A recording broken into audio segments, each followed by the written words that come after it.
Hello friends, ఈరోజు నేను veg సేమియా చేసుకుంటున్నాను.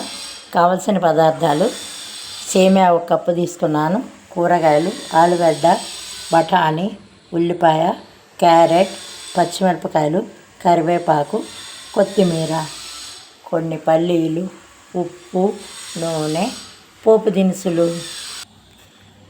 స్టవ్ వెలిగించాను, బాండీ కాగుతుంది. ముందు కొంచెం నూనె వేసుకొని నూనె కాగాక పల్లీలు వేయించి పక్కకు పెట్టుకోవాలి.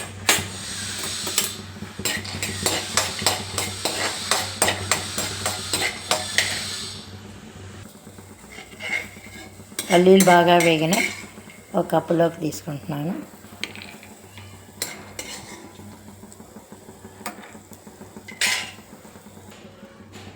పోపు వేసుకుంటున్నాను.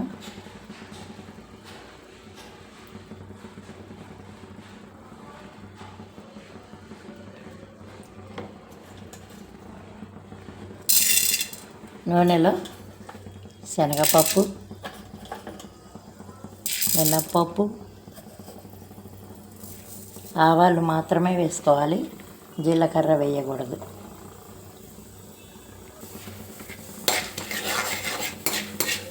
పోపు బాగా వేగుతుంది.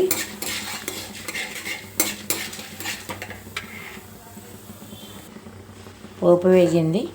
ఇప్పుడు ఈ కూరగాయ ముక్కలన్నీ ఇందులో వేసుకుంటున్నాం. ఇది కొద్దిసేపు నూనెలో మగ్గాలి.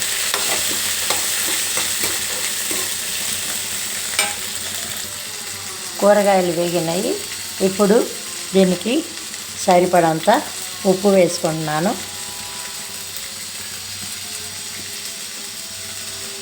ఇంకొంచెం వేగాలి. కూరగాయలు వేగినాయి. ఇప్పుడు ఈ సేమియాని వేసి ఇందులో కొద్దిసేపు వేయించుకోవాలి.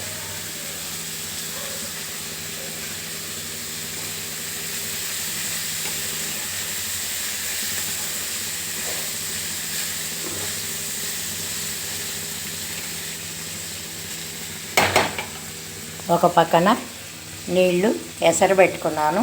ఈ నీళ్ళను ఇందులో కలుపుతాను. ఎసరు బాగా మరిగింది. ఈ నీళ్ళని ఇందులో పోసుకుంటాను. ఇప్పుడు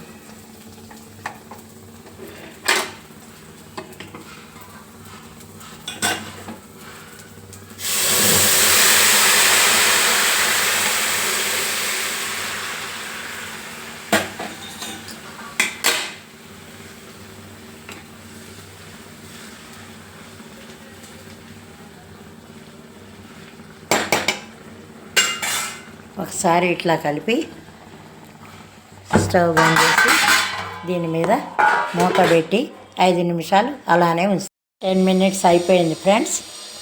వెజ్ సేమియా ఎలా వచ్చిందో చూద్దాము. ఇట్లా పొడి పొడిలాడుతూ సూపర్గా వచ్చింది.